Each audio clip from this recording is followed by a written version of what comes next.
left of screen. So, the double blues, they went against what there was of it in the first quarter, and they're now against it in the second quarter as well. Robbie Popplestone, how do you view it down there? Just as you have described it then, Steve, the first quarter there was a hint of a breeze to the left of screen. That's picked up somewhat in this second quarter, and obviously North are using that to their advantage at this stage. While you're there, Rob, the intensity out on the ground is just terrific.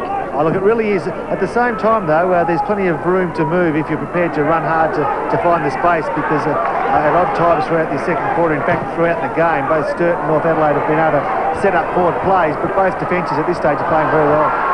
Archie again puts a clever hand across, just keeps it in the area. The umpire has given the free kick to Archie, just held as he was trying to get his hand on the football. It will come back. O'Leary will give it back to him. So Archie got the lead on from Burton. Will it go that way? It does. Burton out in front. What can he do? Ooh. Crashes into a player and Walker in front. He's down and out. The crowd's not happy. Viney handballs across around his body up towards Sanford. Sanford back with Powell. A couple of strong customers there. Powell can't get his hand. This time he does. Comes through. Direct positive play. Puts it up. Herbert couldn't take it. Come to White, to Archie. He'll get collared by Viney. Archie's still there with Viney. Viney over the top again. Gives the handball out, and this player here in King, O'Loughlin, should clear. Did that very well. The intensity of this match is just terrific. The defences, tough at it, and you just love seeing this brand of footy, Tricky. Certainly do, as Sanford pumps it back in towards centre half forward as Parker drifts across and takes another mark. I think they might have done a little switch, Sanford and Parker. Has a look at them, lines it up, thumps it up there. No shepherding, touched. Now that's two balls where the North Adelaide player has touched it right on the goal line. It's just an awareness thing, isn't it? They're so involved in this game. Chris McDermott's got them so heavily involved and committed to get back into the game. They just want every piece of the ball. But sometimes you've just got to rein yourself in a little bit. So, just 3 points the difference. Chris Threadgold's a little uncertain of where to go. North Adelaide have planted the zone on them. Mark not taken. Feast closes it up outside 50. Robbie Popplestone mentioned a little while ago that one way of combating that zone is to push people to one side. The other is just to have a plan about where you'll go to some nominated places. Have your ruckman and your followers around and try and push it to an area.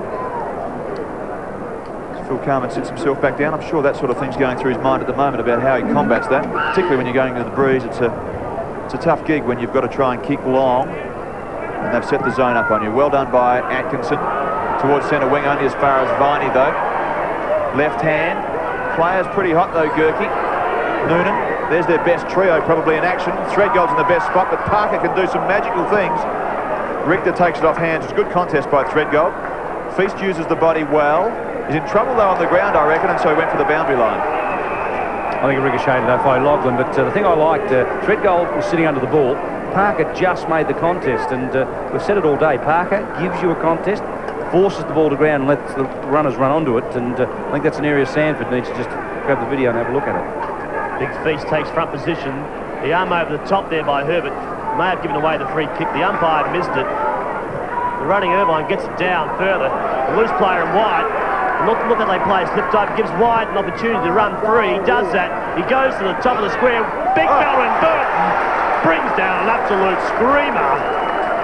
And you won't see a more honest mark than that, Mark. 2-on-1, caught in a sandwich. Both the North Adelaide defenders, Woolno was there, fully committed, so too was Davis.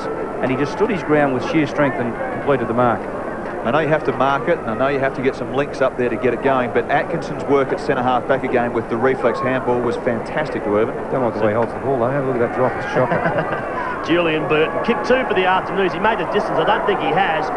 White's down there to give a contest, and that doesn't surprise me. He was only 40 metres out, maybe 45 and at the maximum. Yeah, free kick. I haven't noticed that about Burton before, but the way he holds that ball, Tricky, now that Phil Cowan's had a look at the video, I'm sure he'll have a look at that during the week. That's one of the worst ball holds you'll see. Perhaps Scott Cummings at Port Power has got a worse one. Well, certainly the result wasn't all that flash as Sutherland brings it back in. 3 Sturt players. Could have done it a little more intelligently than that. O'Leary off hands. Right on the boundary line. That's a tough one to keep in, particularly against the breeze. Have a look at the paper out there, will you? Pollitt. Boundary line beckons, I reckon. Across it goes. So 6-1 plays 5-4.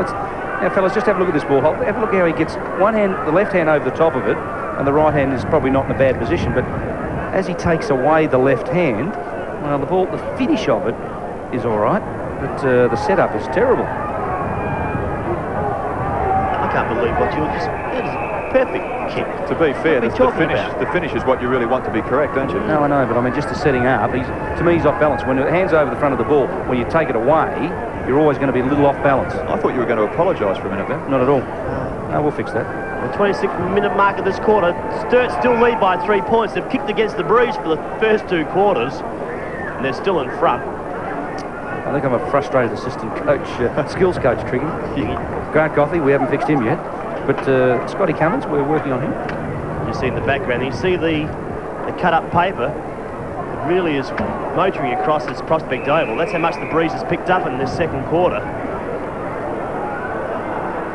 When we look down there towards the southern area, it does. I mean, that's where the weather does come from. That's which way the wind is blowing. The skies are fairly clear. A little bit of cumulus cloud, what we can see. I'm sure the Double Blues would like to kick with it for a little while. They'll get their opportunity during the third quarter. Another bounce down on the far side. Triggy, honestly, doesn't this remind you of old-time footy? The streamers coming down the oval. We haven't got guys in red coats picking up every minty wrapper that blows down.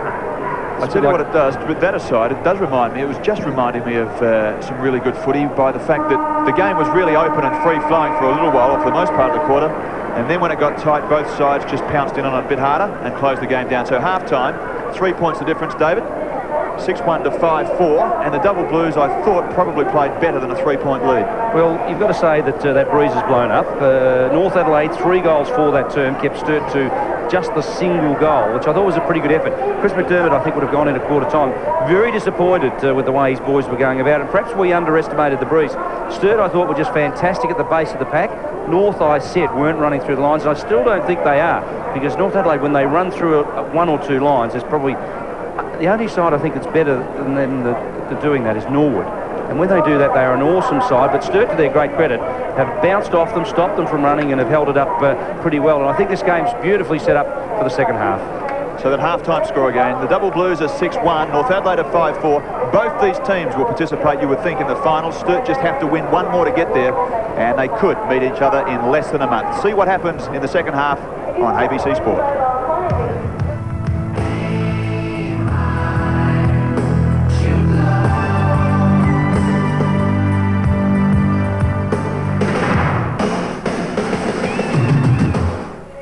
So it's a 3-point ball game here at Prospect Oval. We hope you're enjoying it. It's certainly a great game from the grandstand here.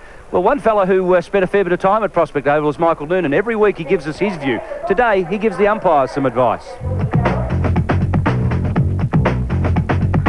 Well, it's finally happened. Got it down in the fourth quarter. Well, they'll be happy just to have it, to be honest, because they've gone a half of football, 60 minutes of football, without enjoying it. And it doesn't mean everything, but it does mean just a little bit in terms of being able to get that bit of extra carry and having the play up your end. And Brodie Atkinson there having plenty to say, so he's obviously assuming a leadership role. Well, he's the vice-captain, but I think it's fair to say that Phil Carman has brought out a new team spirit in Brodie. I think that was one of the things that probably could have been questioned when he was with North Adelaide, but not now. Well, I think his contribution today, and from what I've seen over the season, has been fantastic. He's been disciplined, he's been at the footy, he's got plenty of it, and his contribution has been wonderful. I mean, you said before that he's a possibility for the Magarey medal. Is that commentator speak, or is that genuine talk? No, I think his form in the first half of the year in particular has warranted votes from the umpires. Now, whether they give them to him or not, and similarly with Feast, and you'd suggest that Lehman, Morton, with North Adelaide, a couple of fair contenders as well. I think it's a wide-open count this year. There's probably 7, 8 or 9 players that really have a chance, and Andrew Jarman probably one of the favourites. Well, the ABC will cover the Magarey medal, of course, in about a month's time. What about the fact, though, that Atkinson, and for example today, David, 5 and 11 handballs, maybe not as noticeable, perhaps? I think that's the question, isn't it? But he has polled well previously. I think he's come second twice over the last 5 years. So he's a proven vote getter. The umpires seem to like him. He doesn't bat-chat them, I know that for a fact. He really doesn't talk much to the umpires on the field at all. And I think if he can continue in the next 2 or 3 matches in the way he has, he's been pretty good. Well, Rob Popplestone's down the boundary. Rob, you've seen a fair bit of them, and there's Phil Carman as he comes off. You've seen a fair bit of Sturt. Do you think Atkinson can pole in the McGarry. Look, I think that the media and most people have been sucked into accepting or assuming that those players that get the most possessions also get the most votes from the umpires. We've seen that mainly ball carriers and players that are hard at the body. And I refer to the last few winners. I suppose Glenn Kilpatrick was a ball carrier. Josh Franco surprised a lot of the critics last year, but he was a ball carrier and also very speedy. Gary McIntosh was a player that was hard at the body. These are the sort of players that, you know, more often than not, tend to catch the umpire's eye. Not so much the players like Tim Noonan and Brodie Atkinson, who, although getting a lot of the ball, don't spend much time with it in their hands. So I'd say that Brodie Atkinson may be one of the leading players for Sturt, but certainly he wouldn't be in my top half a dozen for the McGarry medal. Tim Noonan on screen, a vital cog in the North Adelaide side. I suppose, Rob, we get a chance of just asking, are you still comfortable that the Double Blues are your favourite? Oh, look, I certainly are. I think you hit the nail on the head a moment ago when you said that Sturt haven't had any use of that breeze. In the first quarter, of course, there was just a hint of it. It really blew up in the second quarter, and unfortunately for Double Blues fans, it's actually died down just marginally. So although they have use of it, it's not a strong wind. But Sturt, I think, has still got the key players not performing real well in Stanfield and also White, but still leading. Good on you, Rob. As we prepare for the second half here at Prospect Oval, your commentators Stephen Trigg and Mark Nayley. 6-1 to 5-4, recapping that score. 3 points of difference, and it's all set up for what should be a terrific second half of football. Herbert up against Feast. He got very close, Feast, up underneath the ball, but that's the tap they need. Atkinson couldn't take advantage of it. He's in there and working hard at it once more, but can't take it away. So just scanning the ground, I can't see a lot of alterations to either side. Parker's back at centre-half forward. Threadgold's out at centre-half back, Triggy. Picking up Snowden, so the height factor there, an issue with Phil Carman. Quick dribble forward, Archie did it okay but lost feet. Attacking the ball the best was Stanfield. He's got a couple of spare ones, couldn't quite get it through. Irvin, whose first half was, well, terrific really. His possession rate was excellent. He carried the ball with 10 and 4, 10 kicks and 4 handballs. Really made an impact on this game. You see Barry Stampold coming out hard there again. It's just good to see the centre-half ball. These big fellas over 6 foot really commit their body at the ball. Lucas Herbert wins the tap. It falls down. Look at the great commitment by Geddes over the top of the ball. Finally clears it out. Archie was taken high but got the handball away to Powell. Powell forced back on the left boot, flies it up high, White front position, went under it. Hollett just forced him underneath it. And at the back it's Saunders, who just flicks it out to Noonan, who sold the dummy so beautifully. He just opened up a little bit of space. Now it's Sutherland at right half back. A long ball to half forward, 2-on-1. Look at this, the Double Blues doing it pretty well. Pachira just thumps it to ground. Powell will go after it. Snowden gathers it in, feeds it back now. Opportunity for Morton. I like the way he goes out about it. Look at the commitment out there. And that is that Atkinson who's down? It is. By Richter. Well, he's up, and Noonan, his direct opponent, gathers in the ball and floats one up into the forward line. Untidy work by Sanford, but brings the ball to ground nonetheless. Getting away with it, Laidlaw. Look at the tackling. It's desperate out there. Handballs it away under pressure. Now coming through, Powell taken but not in possession. And the umpire says, no doubt, that's a free. That football is definitely hot. You just see there, mistake after mistake. A lot of pressure out there applied by both sides. Double Blues swing it wide. Robinson in tandem with Powell on the far side. Johnny Richter lends some support. Gives it back to Robinson at half forward. He puts it inside 50. Not a lot there besides Burton, and happily he did it pretty well. Irvin, look out, going to be squashed. Got it forward quickly. Can they take a mark down there? Saunders was terrific, wasn't he? Just working back with the footy. Stanfield, 2-on-1. Saunders arrives and lends some support. His kick is ordinary and doesn't give anybody a chance except for Judd. O'Leary's there. Oh, he paddled that one out. The umpire didn't see it. Atkinson around the body. Now take that one if you can down there, lads. It's an old floater, a tough one to take. Herbert claims it, gives it back, and slowly but surely they work it out through Davis. Davis gets away to Gerke, who's starting to find the ball. Started slowly, 6 and 12. Crikey, haven't I misread that one? Viney feeds it away. Sorry about that. It just surprises you, the possessions that Gerke gets. And Feast, front possession, pulled off the ball, play on, set the umpire. Sanford it was who got the handball away. Morton crashes through, he's going through a line. He hasn't done that all day, and he's split it right open. It bounces forward, but dashing it away and doing it pretty well in the finish was Laidlaw. See Simon Feast still holding his eyes down here at centre-half back, centre-half forward. Couldn't believe that he wasn't received the free kick, or given the free kick, that is. See the trainer out with him. I think the umpires today, Triggy, haven't played much in the way of soft free kicks. It's been pretty good. No, I'd agree with that. The Blues again on the far side. The structure's okay. They work it wide in defence, and then they do try and bring it back through centre-half forward, except this time Stanfield's tracked wide himself. What's the decision there? Too high. Jay Viney's going to get it. I thought maybe the initial assault was legal enough. Now Sutherland, across the top, has a look now for Wolford. Has just a little bit of time as he puts it up in the air, 3-on-1. Good luck, Johnny Richter. This will be interesting. In fact, it wasn't Richter, it was Irvin. Kick forward by 39 as O'Loughlin out the back. Parker, now he's 2-on-1. The game's fairly open, isn't it, for the first part of this third quarter? Across the top. Watch out for Morton with the pace to Jeffries. A rare kick for him around the body, across the face of goals, and out of bounds on the full. Natural left footer, Mark. Good work by Parker. His first effort couldn't quite get the handball out past Patura's legs.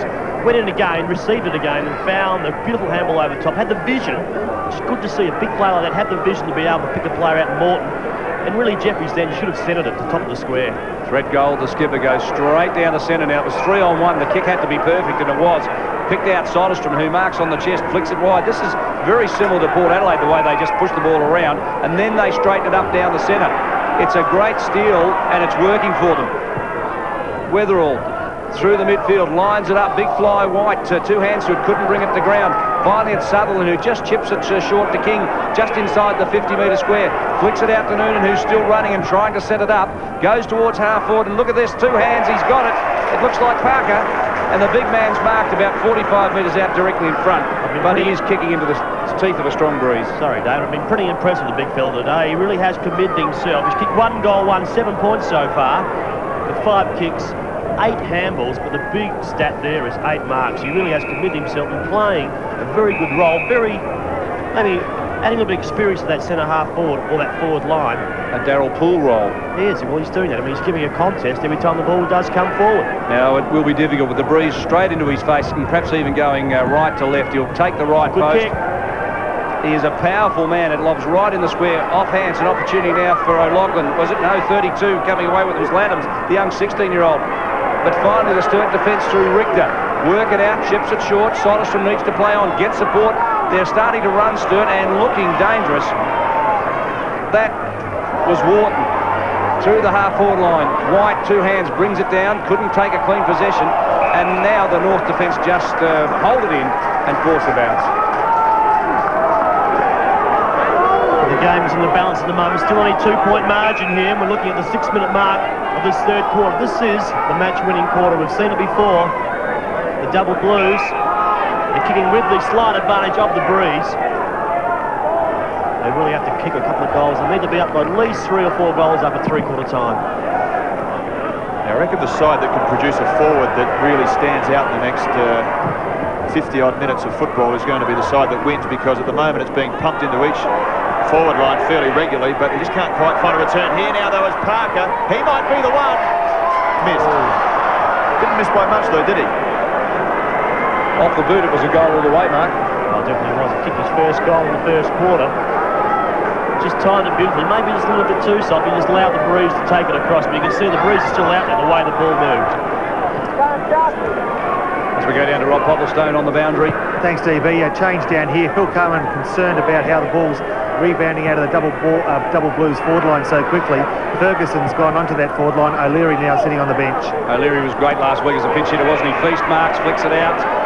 Now this is where the double blues just set it up magnificently. It was Irvin who feeds it off to Atkinson. Outside the 50-metre line, he bombs it in. Burton, front position, thumped away by Saunders. Great, desperate defence. Loose ball falls, Wolford goes at it, so too Archie, straight to the line, had no choice.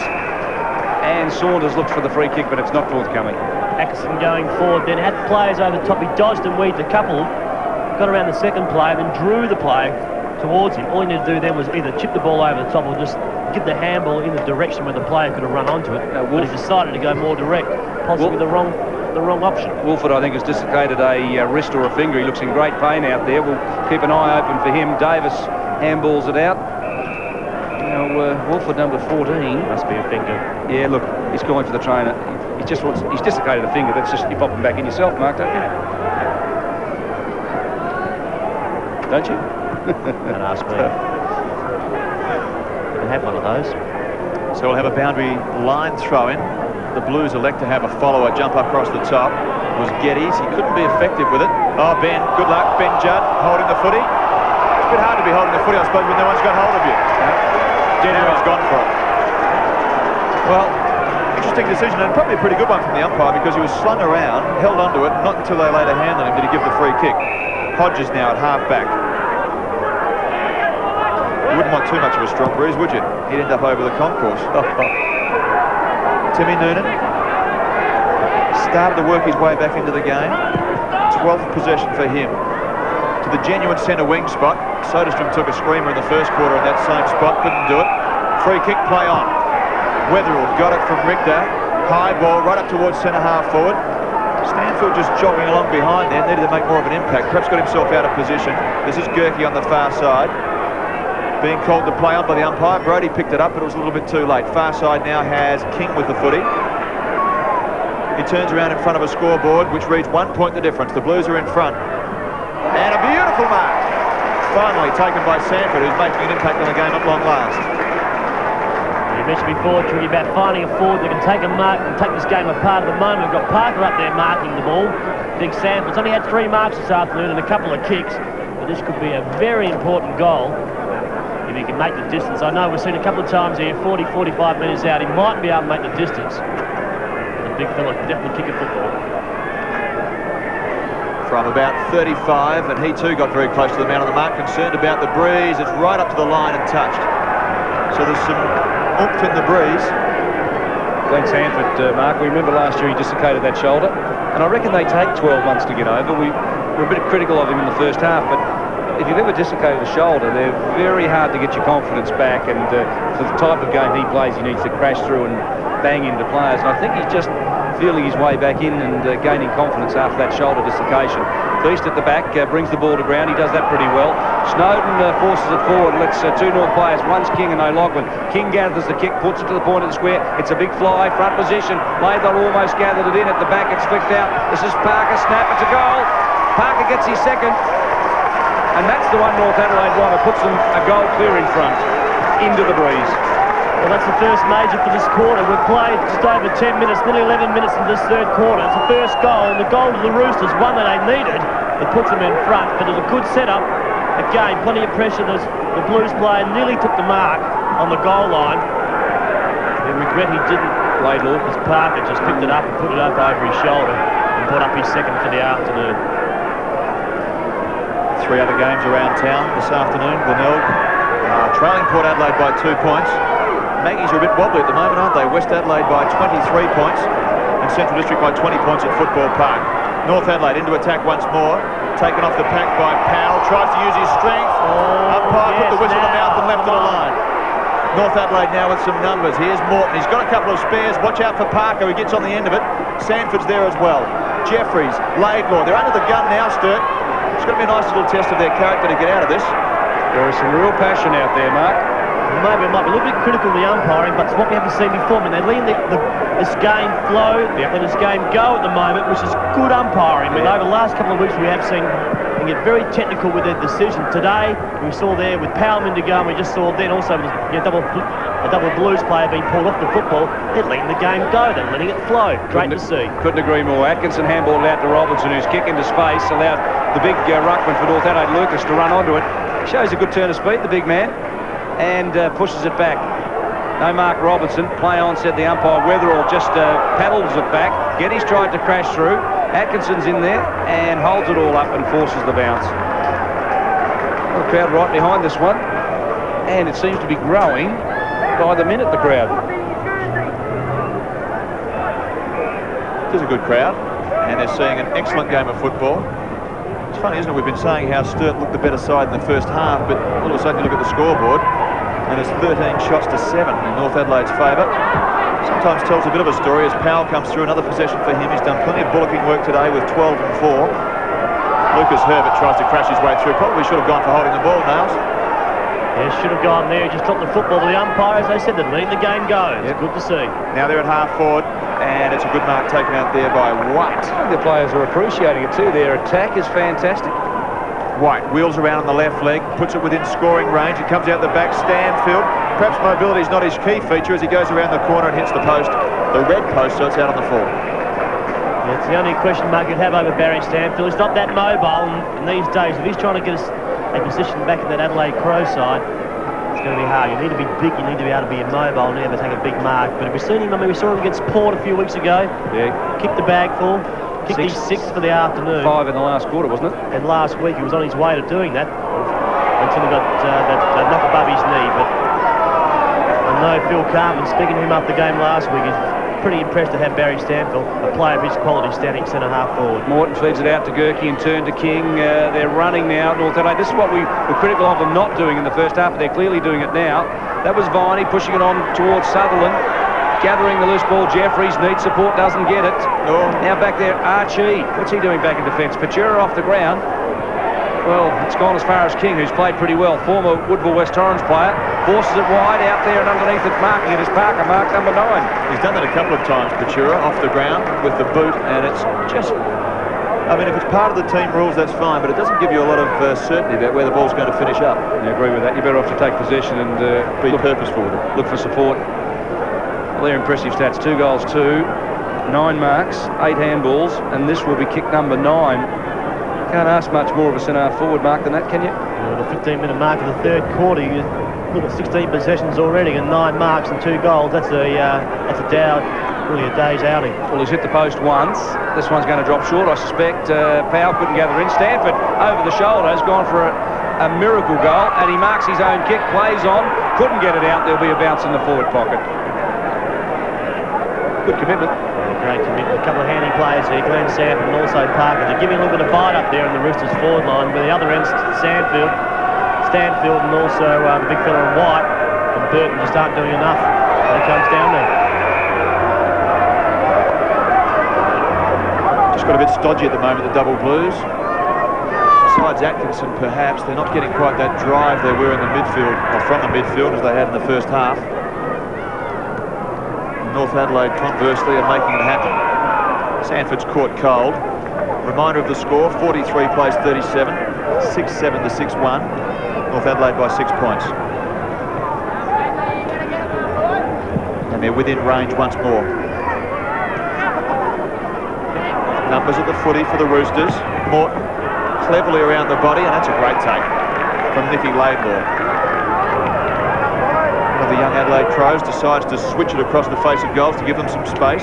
The execution was as good as the idea as well. Pachura and Soderstrom work it out, and Feast, there's some height amongst that crew, isn't there? Now towards half forward it goes. They're just tracking off the middle of the corridor a bit for some reason, Sturt, this quarter. Perhaps they've lost a little bit of confidence in Big Bazza Stanford at centre half forward. His impact's not as great as it should be. Middle of the ground, Judd. And we're headed for a ball up here, aren't we? Just looks to me that Stanfield's playing a little too deep, Mark, at centre-half forward. He probably needs to come out a bit, but perhaps he's not so comfortable when he's out there as he is in the forward pocket. They've got the 3 big fellas down there. I mean, they seem to be marking against each other at the moment. Big White and also Stanfield. They're jumping. The ball does come a bit deeper. Burton really had an opportunity to be one out yet, so the ball just needs to get in there a lot quicker and give these big fellas a bit more opportunity to be able to have a one-on-one competition. Viney gang tackle. Couldn't get clear. There'll be another bounce. We're just on 17 minutes into the third term, and Sturt, after leading by 3 points at half-time, now trail by 6. Aerial ping-pong. King gets through, almost gets the handball away. Soderstrom was the tackler. Now it's Noonan, tries to flick one out. Feast was just too tall. It flicks up. Judd did very well to rove that one. Soderstrom tries to feed it out. Gerke claims him. Look at the in-close work. It's just fantastic. King out to Viney. Which way will the ball sit? It sits up nicely. Dispatches a kick deep into the forward line. And a great mark taken by Robinson. Is it? Yes, it is. And he has been very good in the air. There's an excellent mark, Scott Robinson. Certainly one of the features of his game when he was at Norwood. Now this is Ben Judd. His short pass is accurate, and it finds Stanfield again, but I have to say it once more that he's tucked on the boundary line on the far side. What are the options now? There are some tall fellas down there. Burton careers across the top. Wetherill, they need some zip from the young fellas like this as he goes forward. Nobody back there except for Sutherland. And as David's saying, Hollett's a little sore and sorry for himself on the 50-metre line. It looks like he's coming to pick up White. Phil Carman, I think, would just be a little concerned at this stage, Mark, wouldn't he? They would have to to be. He's seen his side over the last couple of weeks knock off a couple of top dogs. I say that being Central Districts and also... What do you think about this one? Now in the AFL... umpires haven't played soft free kicks today. I don't think they'll start now. I'm happy that they're not too, by the way. In the AFL, that'd be a free kick 20 times over. I think that's what Michael Noonan was talking about at half-time, as Gurkey flicks it out to the far side. Now, it looks to me that maybe Judd has gone into the middle. And there's the North Adelaide bench. Chris McDermott, Sticks Phillips, and Stephen Barrett on the left of Chris McDermott, and Gavin Walsh, the runner. So a fair bit of experience on the North Adelaide bench, the Brains Trust. Morton bustled off at Noonan, flicks out a handball feast. Playing that ruckman behind play so very well. Flicks it out wide, and you're right, Triggy, you picked it up. They are just, their first option is to go wide. Now the match is being played around town today. It's Port Adelaide and Glenelg. Glenelg by 10 points. Well, they're finding some heart, the Tigers. West Adelaide by 21 points over the Eagles. And Central, 13 points over Norwood, but Norwood are never done till it's done. And we have a sensational game of football here at Prospect Oval. 6 points the difference. The Roosters are in charge. In charge of the football at the moment, though, is Stanfield, and the ball is smothered from his boot and across the line. In front of a good crowd, Sturt looking to win just to cement themselves a place in the finals. West Adelaide look as though they're in control over the Eagles. So, am I right, Triggy, in saying that's mainly a blue crowd? Looks like it, doesn't it? As we said at half-time or before the game, the Double Blues have a monster of a supporter base out there. They went away for a while. You'd probably...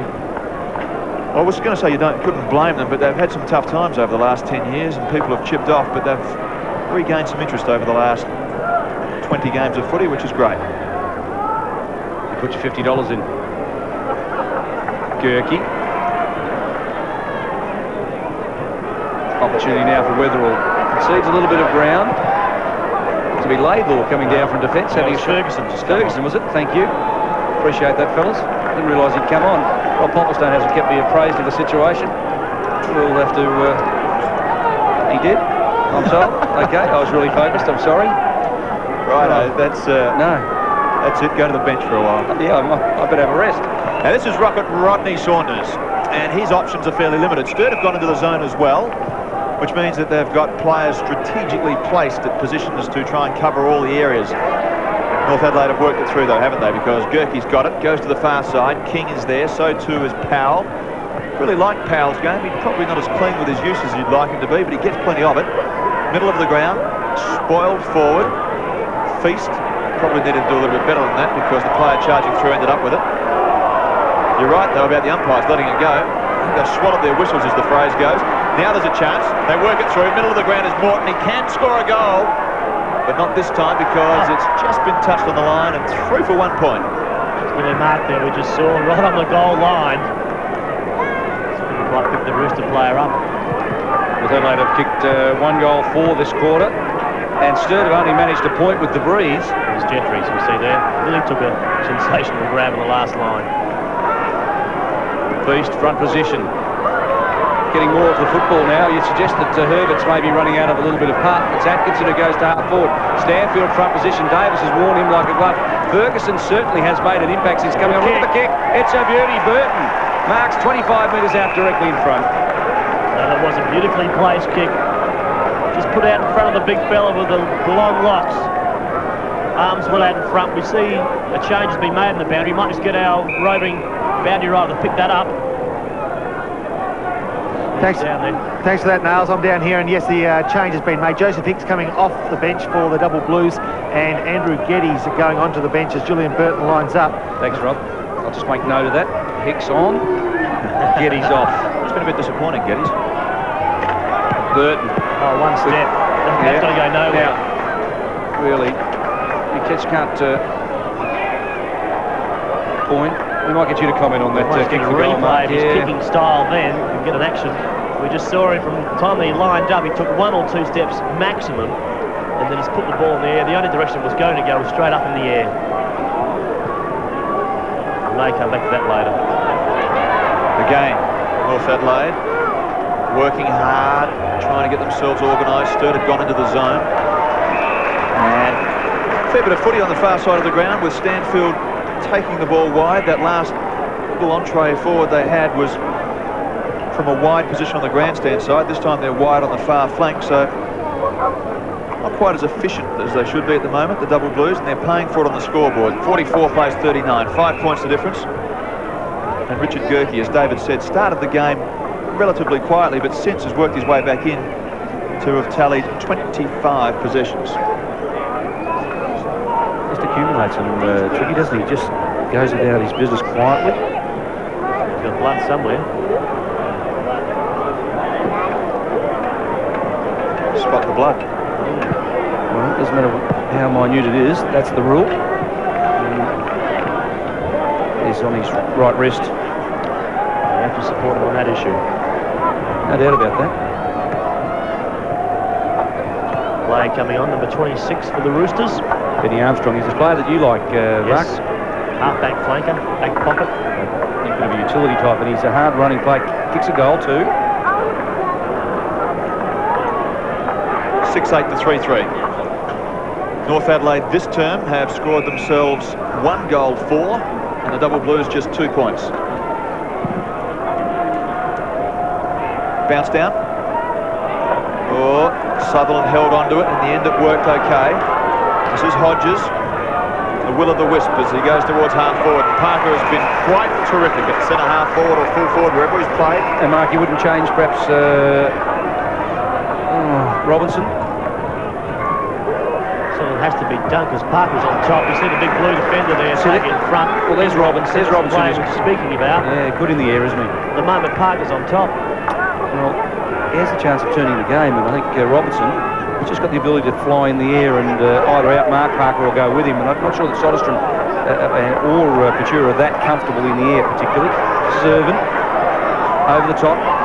This is where they're a little better, Sturt. They run in numbers and support each other, but Sutherland was terrific, wasn't he? Took Weatherall out of the contest. Armstrong had the kick smothered, and getting it away forward. Well, just terrific. Again. Was clever. Viney towards full forward, pushing and shoving. Threadgold centre. Oh, what a big mark! Great strength. Pushed Threadgold off with one hand and juggled it with the other. Haven't we seen some sensational marks over the last month of SANFL footy? It started down Glenelg Oval 3 weeks ago. It started last week also as we hear the three-quarter time siren. It's a 5-point margin to the Roosters. And Mark, it really is. Yeah. I mean, that third quarter really hasn't gone down to the Roosters, but we really have seen a great mark there, the closing stage or on the siren here at Prospect Oval. The third quarter has been the Roosters' quarter. They've had the midfield, and that's where they've controlled it, running through the midfield. Players on the Double Blue side of Atkinson and also Weatherall and Powell, they've been a little bit quiet through the midfield. The big fella up forward with Big Sanford taking a few, grabbing a great mark there, and also Parker's been well on top. He's had something in the vicinity of around about 10 marks so far and nearly 20 possessions. We see people coming on the oval. I hope the spectators will give us a bit of respect. So Sanford with one in this quarter already, or one in the match, lines them up, and he's missed. So a point. So three-quarter time here at Prospect Oval. The scorecard reads Sturt 6-3, North 6-9. The margin 6 points. And Mark, you've got to suggest that if North used the breeze beautifully in the final term, they could actually run off with a good, strong win. Just want to see this mark again up against Threadgold, who's a pretty mean and tough and full back play. But look at Sanford, just one hand, held him out, put the other big left hand out, pulled into his body. And really, I mean, if he kicked the goal there, really, I would say the Roosters have got the game won in the bag.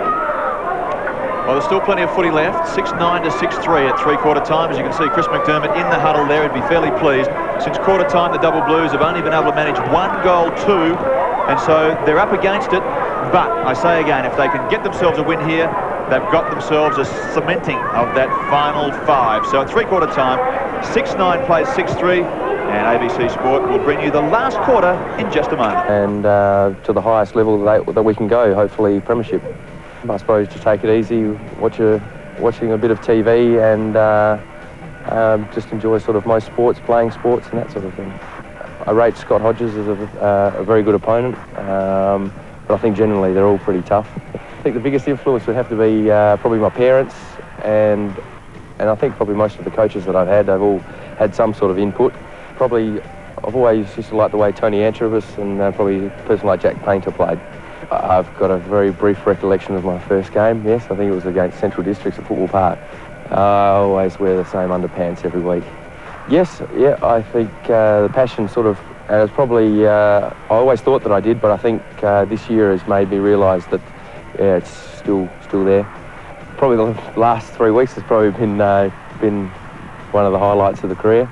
I think it would have to be a big toss-up between Brodie Atkinson or Simon Feast.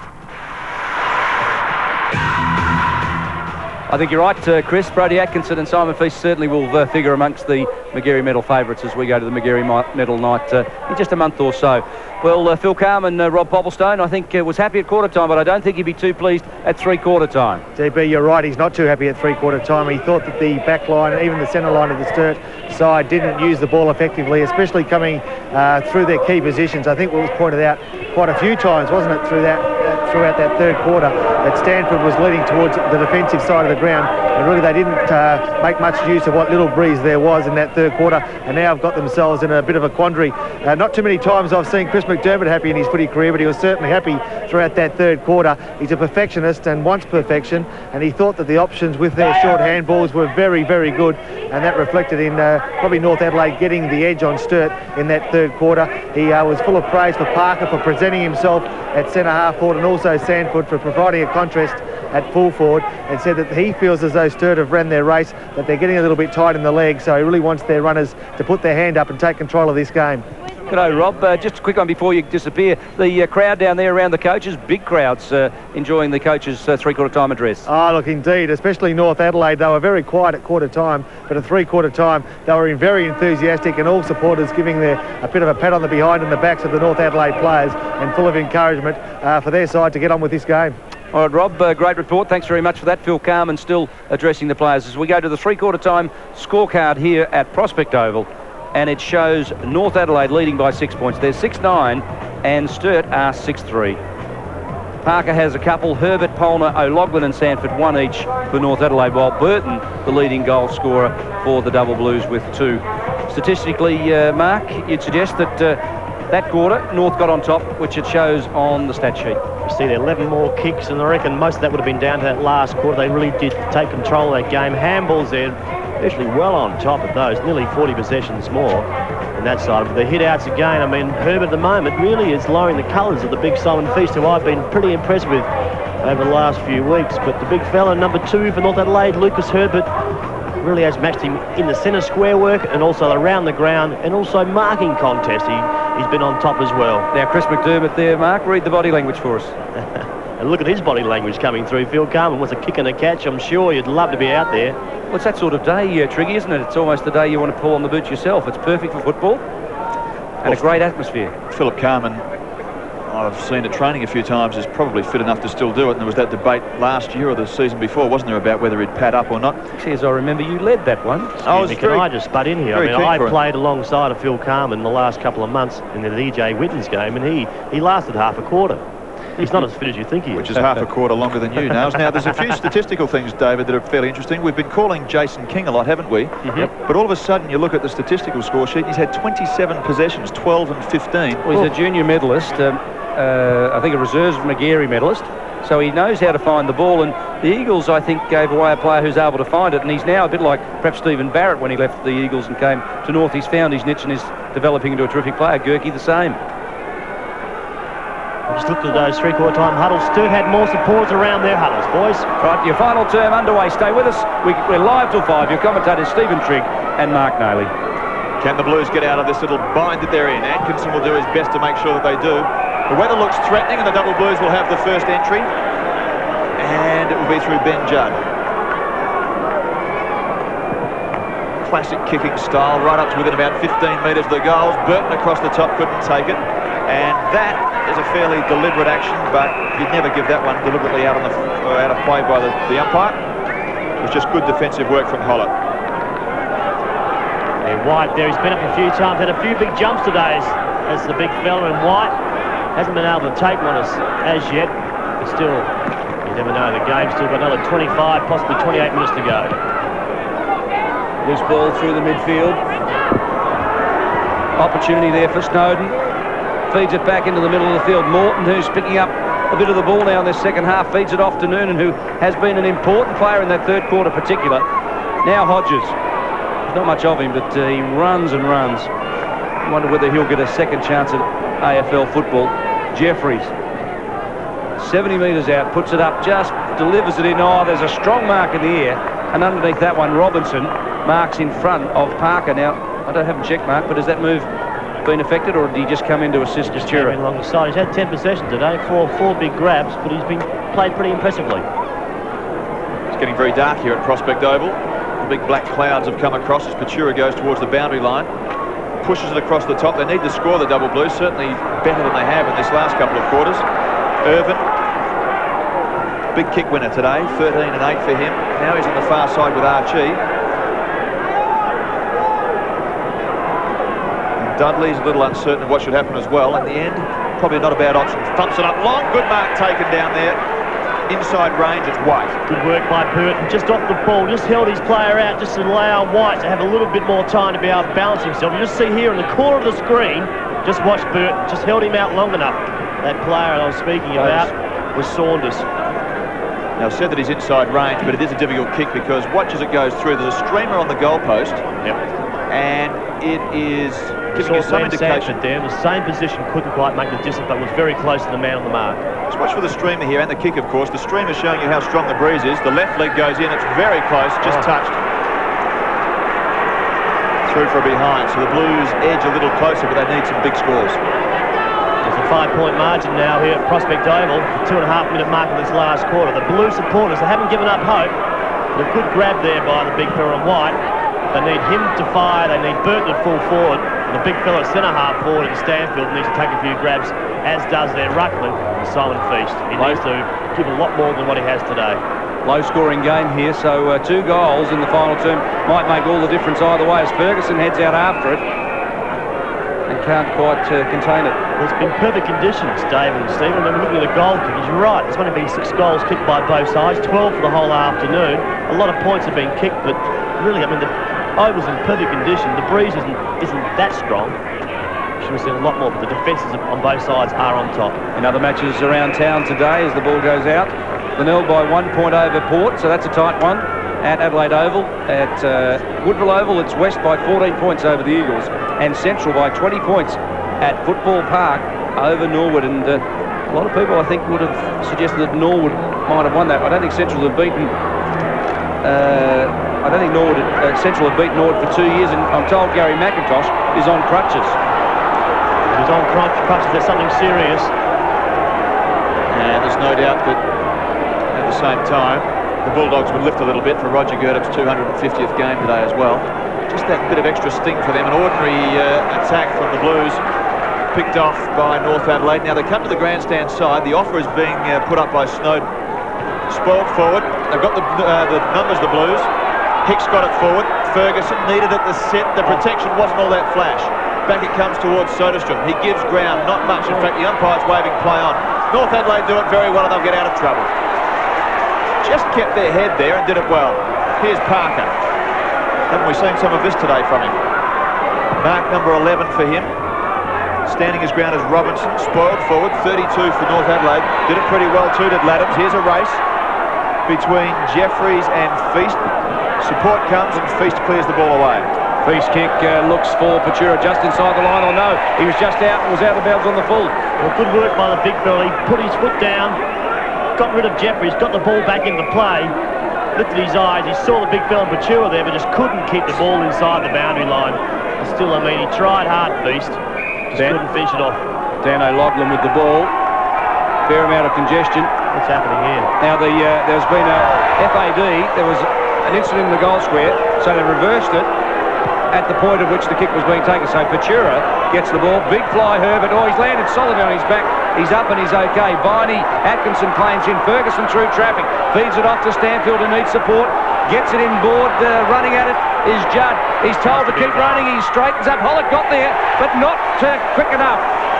And that's an important goal. Judd gets his first, and now, we're back to 1 point, and Sturt have hit the lead. You hear a few boos in the background. I'm not quite sure what they're on about. Yeah. Maybe a little bit high there with tackle. Atkinson on Viney. was very, very high when he took him. Maybe a little bit upset with that decision, but the umpires have let the game go.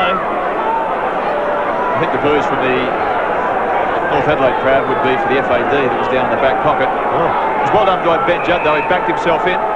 Too many people in the square. Well, the flow is with the double blues because Snowden was in there and he was the extra man. He shouldn't have been. Well done by Atkinson. Takes the mark. It's a measure, isn't it, Triggy, of the maturity of both these sides, that they've both absorbed it and putting on this sort of performance. Here's Feast again. Wants to kick short incessantly, but this time he's found a player, and it's Stanfield. Well, good. He's 6'4", whatever he is, 6'4", 6'5", big Simon Feast with his haircut on his wrong kicking leg there. Just put the ball out, laid it out beautifully for big Barry Stanfield. 6'6", is he? I think one of the impressive things about Sturt when I watched them against Central District was that they were able to come from behind. And if they do it again today, that's really a mark of a very good side as Stanfield thumps it up there. A little bit of tail on the drop punt, but didn't come back against the breeze.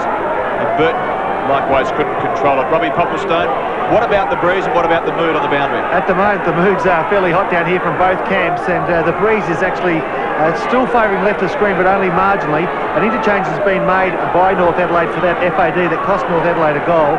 Coming back onto the ground is Malcolm Polner, and coming off is was the fella that actually had that free kick played against him in Mark Jeffries.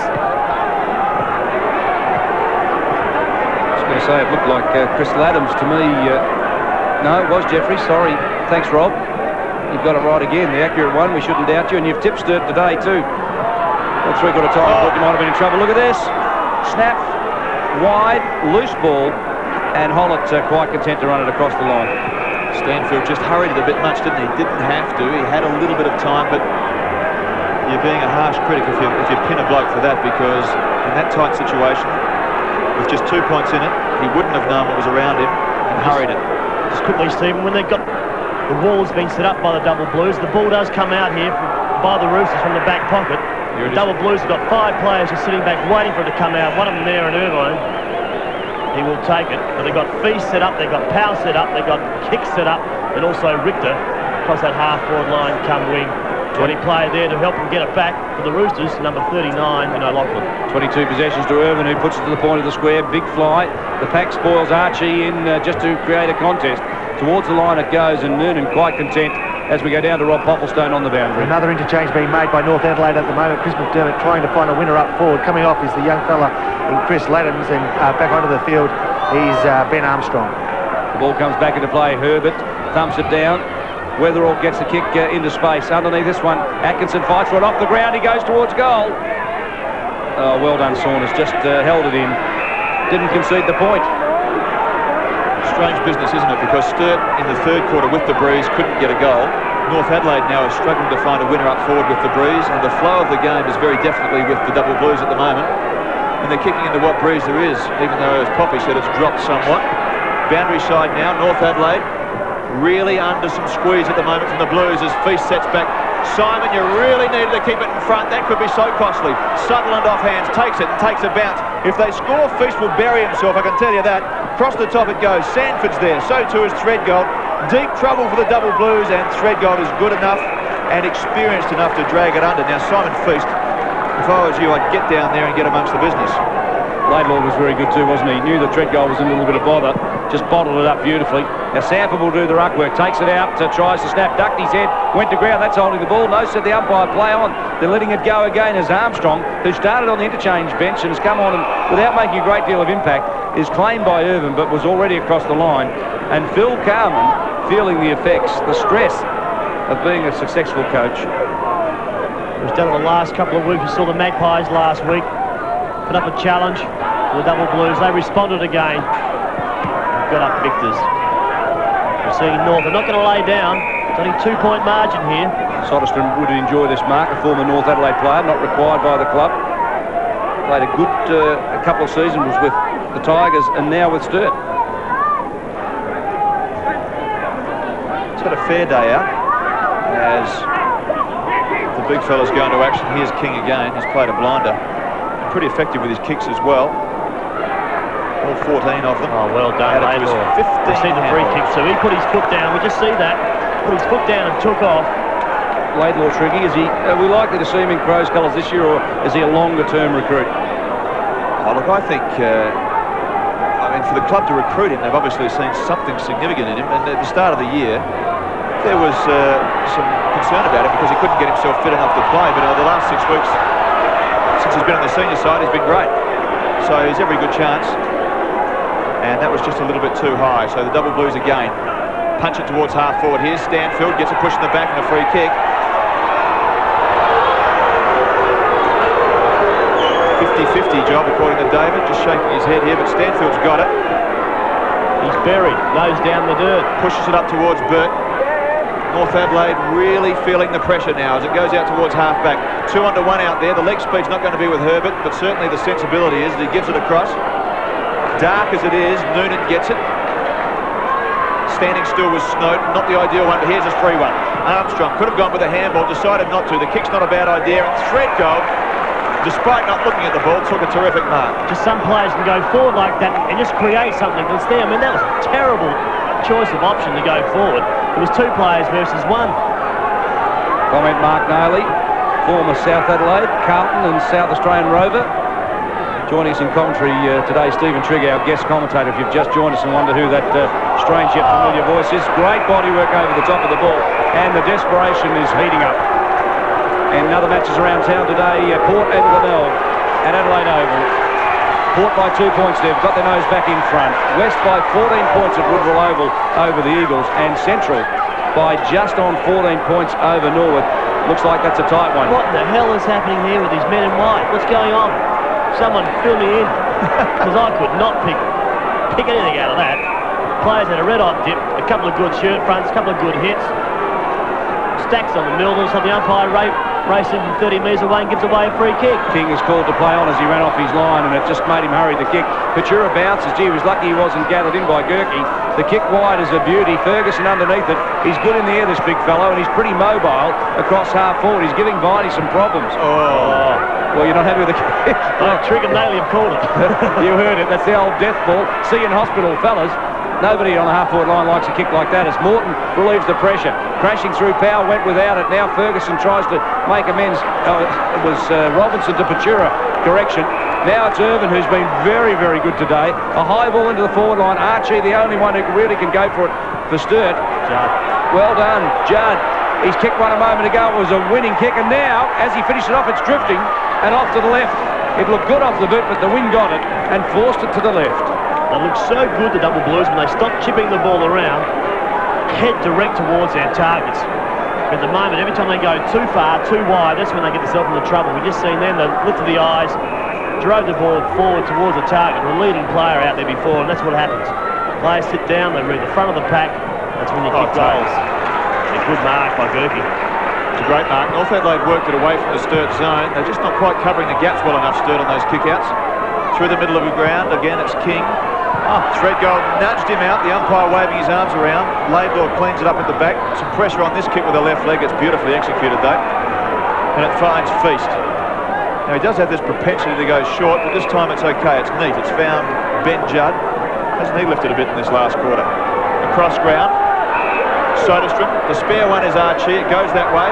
Take and go, Dudley. He does. What's on offer? Burton. He gets inside.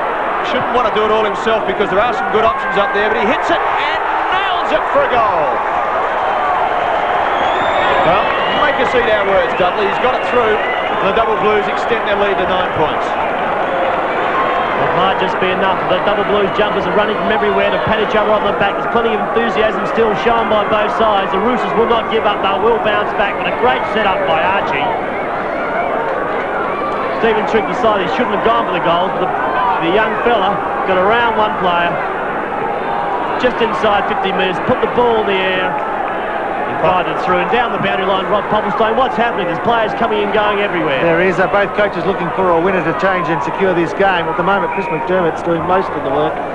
Again, a change on the between Jeffries and also number 48 in Malcolm Pollner. Jeffries, of course, as we mentioned just moments ago, taken off for disciplinary reasons. He's come back onto the field. Bounce down. Irvin over the top, couldn't gather it in. Gerke gets there, just held well by Powell. Good Shepherd Robinson allows it to open up. Hodges over the top. O'Loughlin 40 out and closing, straightens up and goes towards goals, but he's missed. ones you have to kick. Don't get it inside the 40-metre range on your left leg. You see the coach, McDermott, there. A sense that should have been a goal that would have brought him back to 3 points. Threadgold kicks in and Feast takes a beauty across the top. They work it out with some numbers, trying to crash the pack, and again Judd gets on the end of it. Say again, his last quarter's been terrific.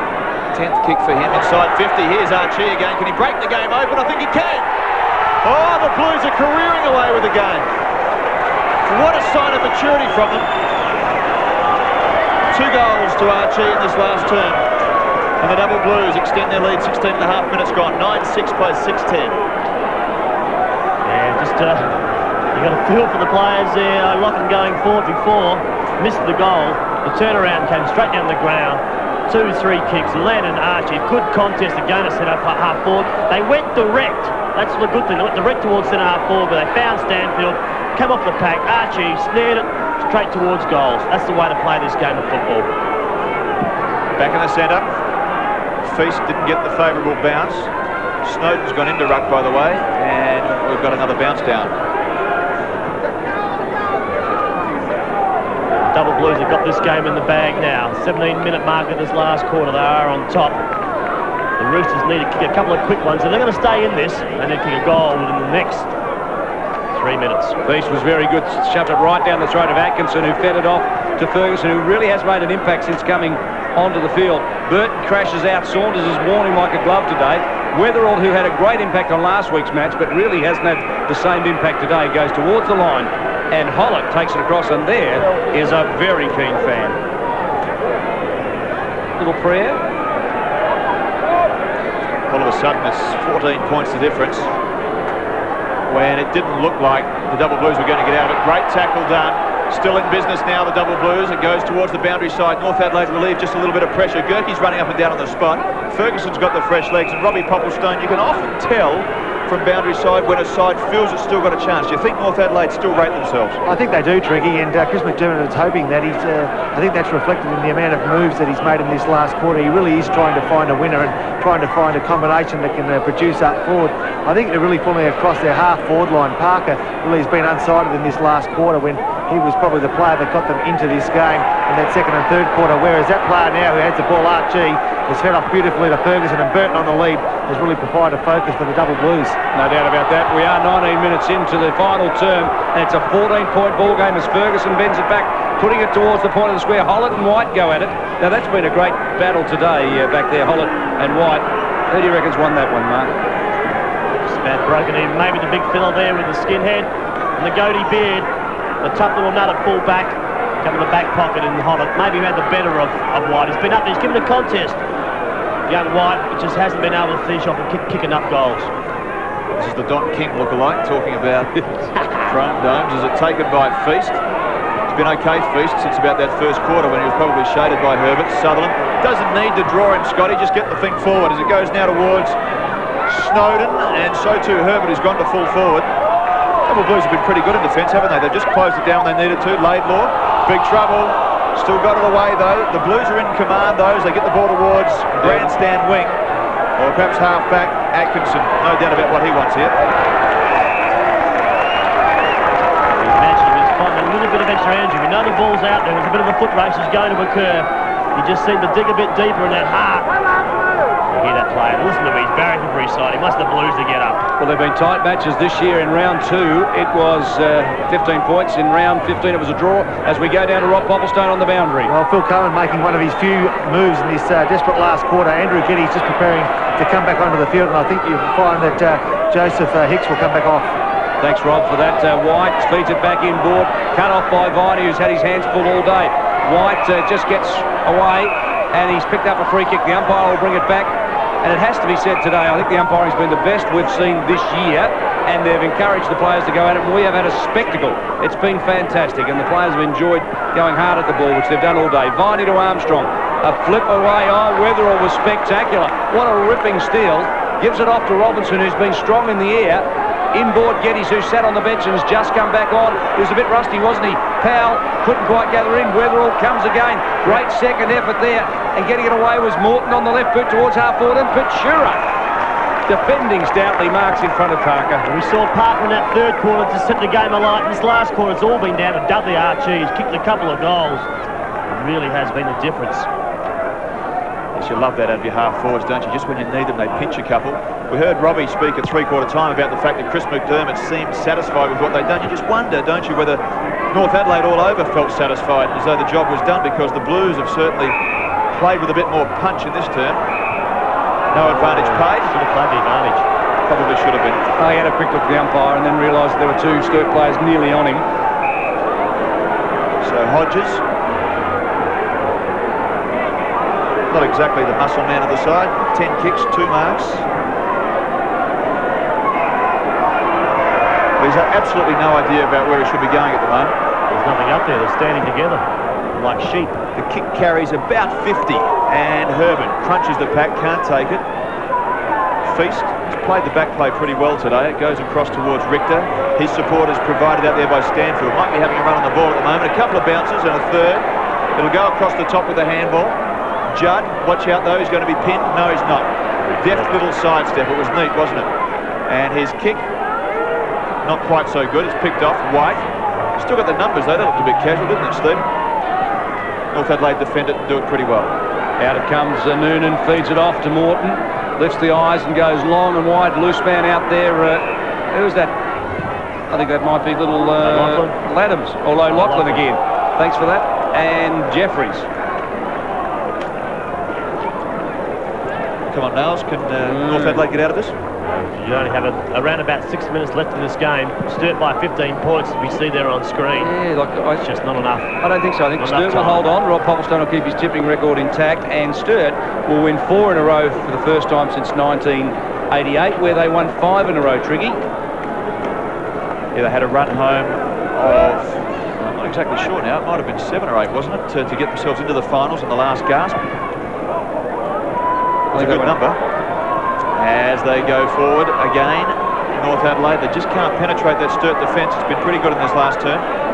Powell got it from thread goal towards half-back. That's a great kick. And it's got Stanfield, who's certainly travelling some distance.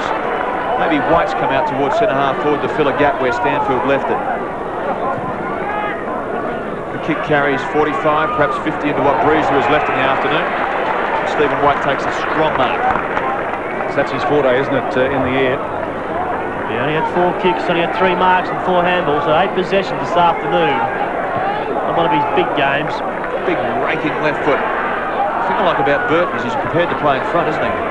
Just gets himself there all the time, gives himself the best chance. In fact, he scored a goal in the first term because he was sitting in front, and now he's got a free kick because he's in front. In fact, it's Archie.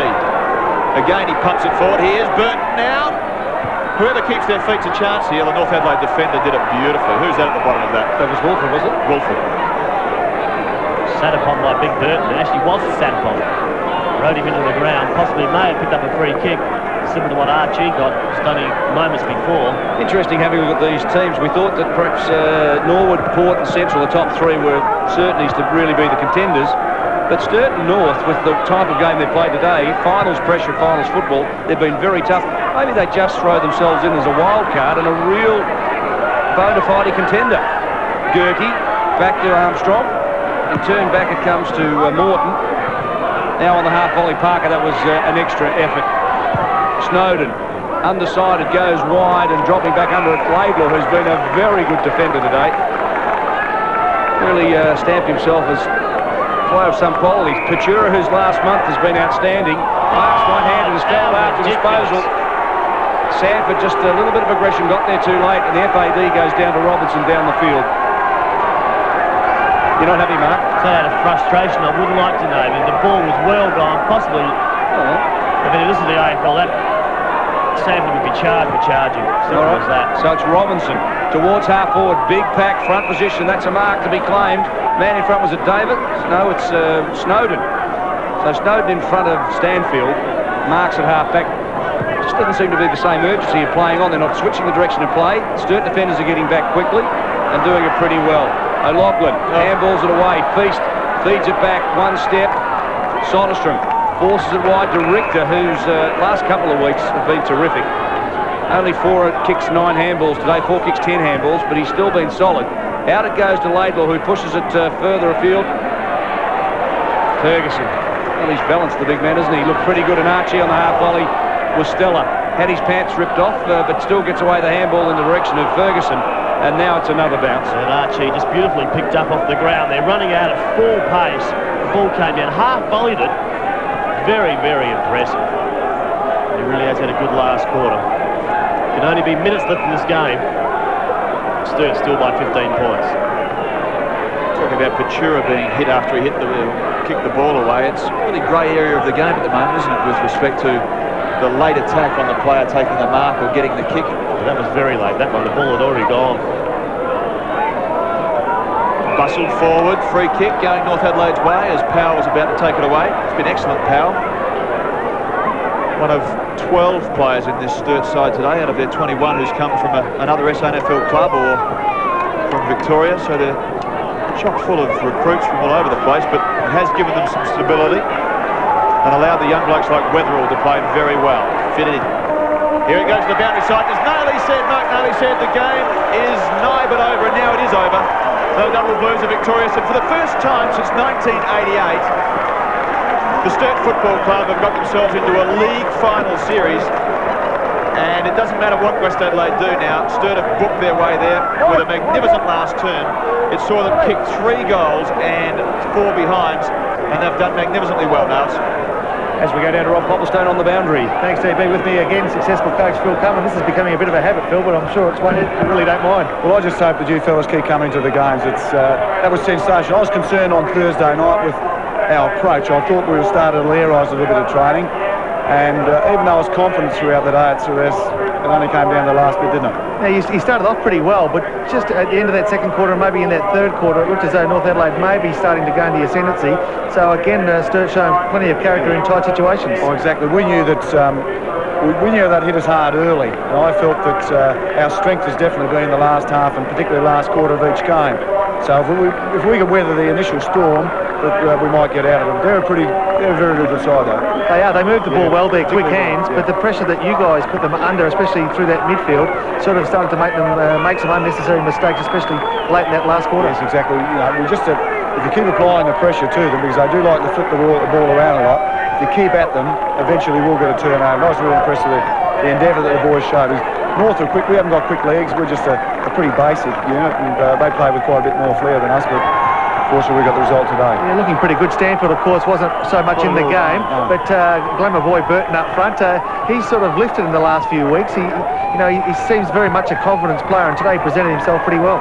So, I think with the win, it certainly wasn't a Ford's day today, because it was a fairly strong breeze that was coming over the back, and I anticipated if we were going to win it at all, it probably would have been in our forward line, but as it proved, that wasn't really the case, I don't think. But some of those lads are standing up, and Barry obviously needs to run, so I'm hoping that he'll certainly improve. Now, 4 wins in a row, Phil. Is it a good thing or a bad thing that you've got the bye next week? I think it's excellent, because we've got a number of sore players, and I've intentionally been training them very, very hard for a number of weeks now, which was a concern to me whether we could run sort of games like this out. But no, I think it's an ideal preparation. We have the bye, and then we've got another 2 games to play before the final. So. Now, there's every chance you're going to meet this side again in the elimination final, so obviously it's a good psychological win for the club. Oh, no doubt. We've had a draw, we've won 2, and we, for some reason or other, I may have said this last week, that we look forward to playing North Adelaide. It's always been a pretty good game, so it could be in a few weeks' time, or at least we're there and enjoy being there. Good on you, Phil. Thanks for that. Thank you. Congratulations for a great win. DB, back to you. Thanks, Robbie. We might just stay with a couple of crowd shots there, because there's some great vision of the Sturt supporters down there just enjoying this win. It was just quite terrific, wasn't it? We might ask Mark Nally to give us his 4 best players. Or we just set up a couple of crowd shots, because you don't see... Okay. Well, I'm told the crowd stopped, Tricky, so we'll go to you. 4 best players for each side. Pretty hard to do. Oh, well, maybe not so hard to do, because I thought there were some standouts from North Adelaide. Young Jason King was excellent, so too Richard Gerke, and Tim Noonan is so productive and prolific in the midfield that, he got plenty of the footy. For Sturt, it was definitely Brodie Atkinson who was so good in manufacturing some footy for them through the middle of the ground. But the player I liked late in the game, besides Archie kicking those 2 goals, was Ben Judd in the middle of the ground. Yep. He was productive as well. He got some footy. He kicked the goal, was good, and probably made the difference. An interesting thing, though, David, isn't it, that perhaps psychologically, I think North Adelaide thought they had that game won, and they were nutted because Sturt worked harder in the last quarter. Well, the next 3 weeks is going to be extremely difficult for North Adelaide. They've got Port, Norwood and Central. No, it's not an easy ride home, is it? And they're in there and they're settled. And if they're going to win finals games, North Adelaide, then they have to beat top sides like that. I know that's an old phrase, but the one good piece of news for them is that they are there and they can now work on preparing themselves for the finals. West Adelaide won today. Statistically, I think they can still get up and steal fifth. Now, Sturt look like they can't. They're all over. Sturt are in. Okay, so it looks like it'll be North and Sturt playing off in the elimination final. There's a bit of feeling here today that I think will carry on into the finals. Well, Phil Carman just mentioned that it is, I know it's an old phrase again, a psychological advantage, but it does give them some self-belief that they can beat North Adelaide in a month's time or 3 weeks' time. And I think they can, judging by the way they played out there today as well. And so this little fairy tale thing about getting themselves up the ladder might just continue through to be a very neat ending to a fairy tale as well. Well, that's look how it unfolded. There's the final scorecard. 2 goals North in the first quarter. Sturt kicked 5 and set it up, and we didn't think the breeze was as strong as it was, but at half-time there was only 3 points in it. At three-quarter time, when North Adelaide led by 6 points, and they'd done a terrific job in the third quarter, most of us thought they'd come home, but they only kicked 4 points in the final turn, and Sturt kicked 3 goals, 4 into the breeze. It's a strange business. They only kicked 1 with it, but in terms of goal kickers, nothing sensational from either side, but just solid. And look at Archie on the right side there. Now, that's 2 goals that you'd say, well, it's not a particularly great day out, but didn't he kick them when Sturt needed them in the last quarter into what breeze there was? He and Ben Judd just kicked them clear. Conversely, North Adelaide just couldn't get anything going. Parker was their best. He played beautifully at centre-half forward or full forward, but when his influence was quelled by Patura, they had trouble. Mark Nayley's been looking at the stats, and North looked good at three-quarter time, but Sturt overran them in the fourth quarter. Yeah, we just see that. I mean, they're well on top. The handballs evened up also with the kicks. I mean, they got in front in that last quarter, and hit-outs picked up as well. But a couple of individuals there. Atkinson had 29 possession, Irvine had 26 possession, Archie with 17, and Powell with 19, and Robertson with 13. A couple of my better players. And for North Adelaide, Herbert had 13 possessions. He played pretty solid in the ruck all day. Gerke with 30 possessions, Parker with 20 from centre-half forward, King with 32 possession, and Hollett, who we gave also in our best players this afternoon, only had 6, but was very, very tight in defence. Good on you, Mark. Thanks for that. That's pretty comprehensive. In other matches played around Adelaide today, Port and Glenelg, Central and Norwood, the first one, and Central's, that's a progressive score, 8 points ahead of Norwood late in the game there. Glenelg and Port, that's late in the game. Not sure whether that's the final score in West Adelaide. Well, they're all tight games, and South Adelaide, of course, had the bye. Don't forget last night, West Coast and Melbourne. Well, West Coast, they led early and just cruised for the rest of the day. Today, Collingwood got up over Essendon. That was important for them, given the criticism during the week. Geelong at home against Carlton. St Kilda continue their winning way against Fremantle.